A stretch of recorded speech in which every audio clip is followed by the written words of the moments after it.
Pada masa kolonial Belanda, Indonesia telah banyak mengalami peristiwa penting yang menjadi sejarah bagi negara kita. Salah satunya yang kita ketahui adalah sistem kerja rodi yang telah dilakukan oleh pemerintah kolonial Belanda pada rakyat Indonesia. Dalam sistem ini, rakyat Indonesia dipaksa bekerja tanpa mendapatkan upah yang layak. Kerja rodi terjadi di berbagai daerah di Indonesia, seperti di area pertambangan, area perkebunan, dan area pelabuhan.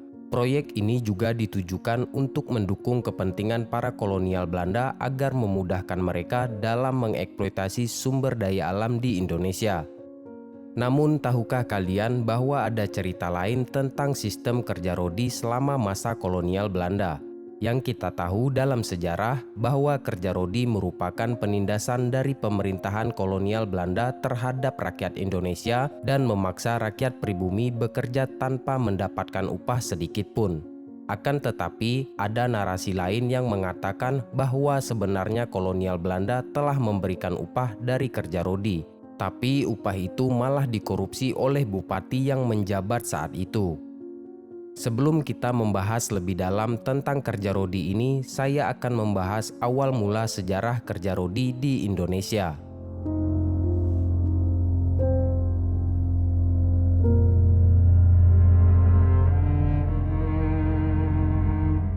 Kerja rodi mulai ditetapkan pada awal abad ke-19, terutama pada pemerintahan Gubernur Herman William Daendels.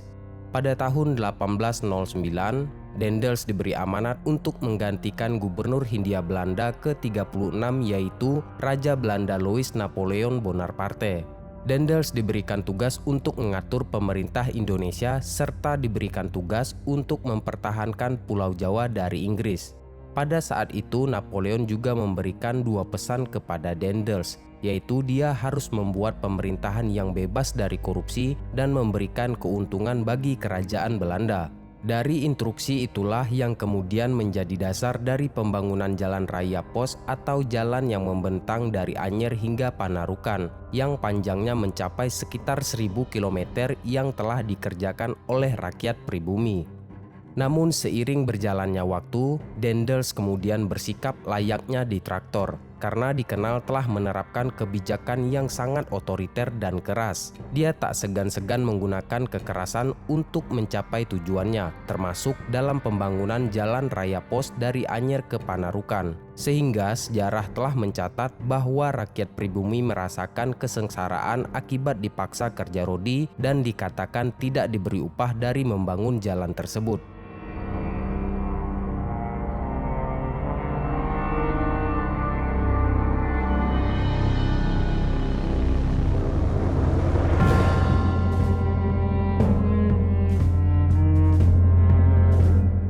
Selama ini kita mengetahui bahwa kerja rodi tidak mendapatkan upah dan dipaksa untuk bekerja. Akan tetapi, menurut sejarawan Djoko Marihandono, Daendels sebenarnya telah menyiapkan upah sebesar Rp30.000 untuk menggaji para mandor dan pekerja rodi yang telah ia salurkan melalui perantara residen serta bupati. Namun dalam kenyataannya, uang yang telah disalurkan oleh Daendels tersebut telah dikorupsi oleh bupati Indonesia yang tidak diketahui namanya, sehingga saat itu para pekerja akhirnya tidak mendapatkan upah atas kerja mereka. Padahal ada bukti yang tercatat dalam arsip laporan pemerintah Belanda, yaitu kwitansi penyerahan dana dari Daendels kepada bupati. Tetapi bukti penyerahan kwitansi dari bupati kepada para pekerja tidak ada. Catatan keuangan Daendels tentang pengeluaran anggaran sangatlah lengkap dan diketahui Daendels dikenal sebagai seseorang yang sangat anti dengan koruptor.